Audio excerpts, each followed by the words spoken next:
Macedonian kings ruled by maintaining the support of a powerful class of elites.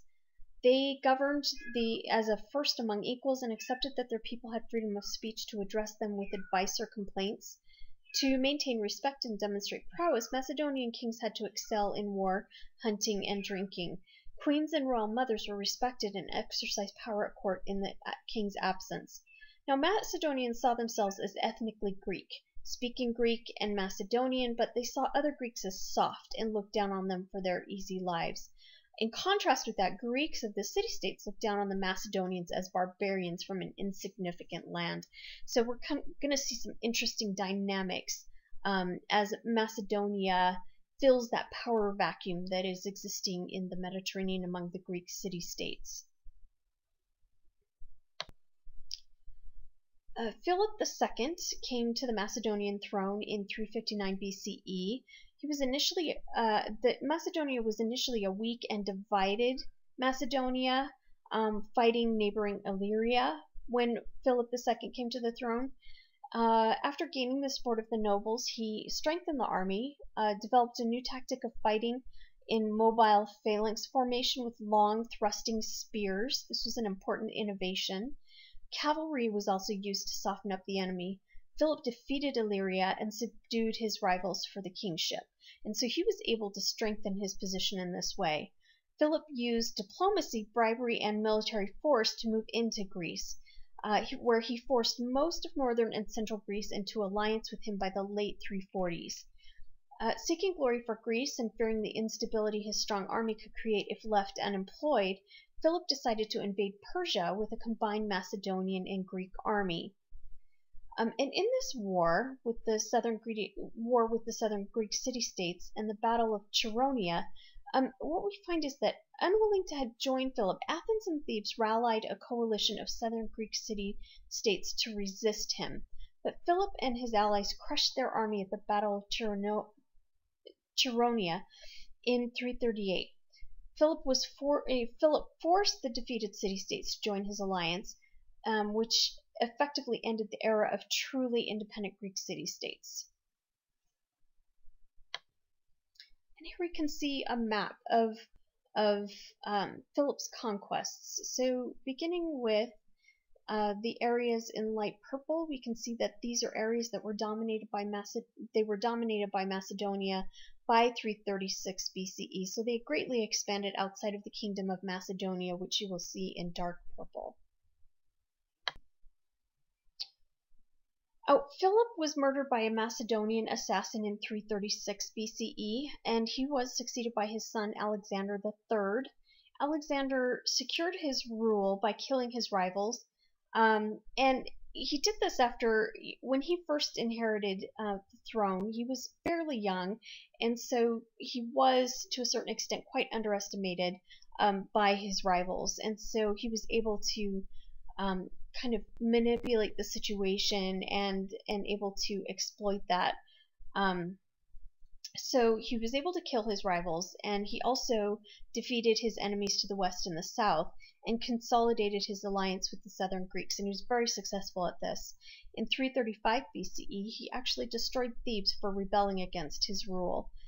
So he's kind of setting an example there of what would happen if you rebelled against him. In 334, Alexander invaded the Persian Empire and conquered all of the land from Turkey to Egypt to Uzbekistan while still in his 20s, so really remarkable because he was still really young. He inspired his troops by exhibiting reckless courage in battle. He developed new siege technologies and became known as Alexander the Great. So very similar to his father in terms of personality and innovation on the battlefield. He claimed to be the legitimate king of all Asia. Alexander ruled his empire using traditional administrative and tax systems and established new colonies of Greeks and Macedonians throughout the ancient Near East.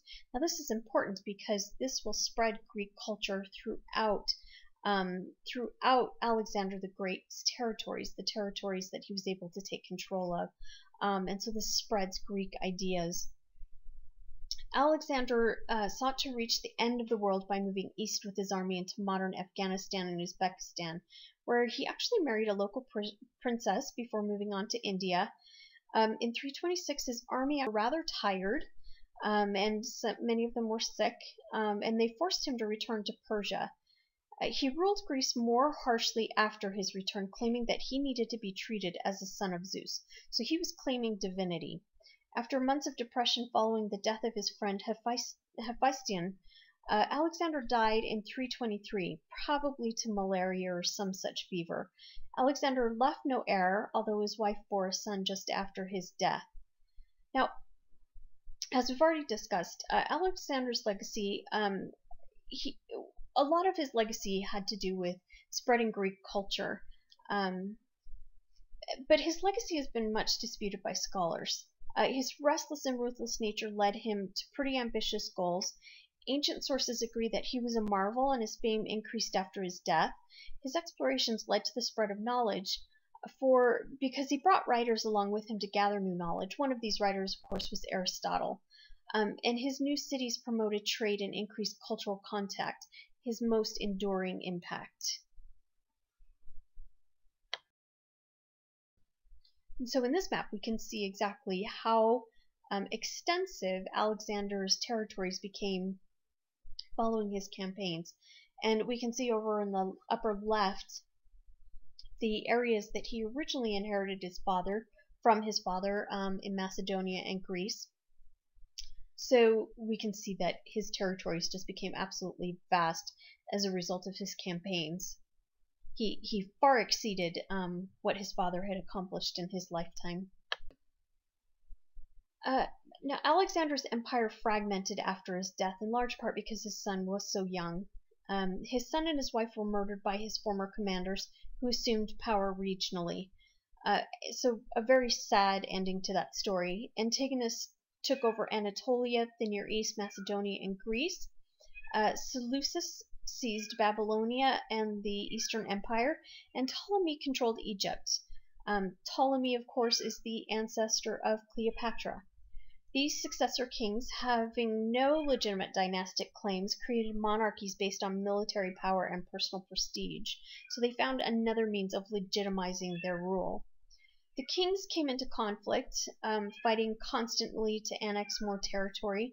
By the middle of the 3rd century BCE, the Antigonoids had been reduced to a kingdom in Macedonia, although they maintained influence over mainland Greece. The Seleucids ruled Syria and Mesopotamia, ceding their Indian territory to the Indian king Chandragupta and Persia to the Parthians. The Ptolemies continued to rule Egypt. Their conflicts left room for new, smaller kingdoms to emerge.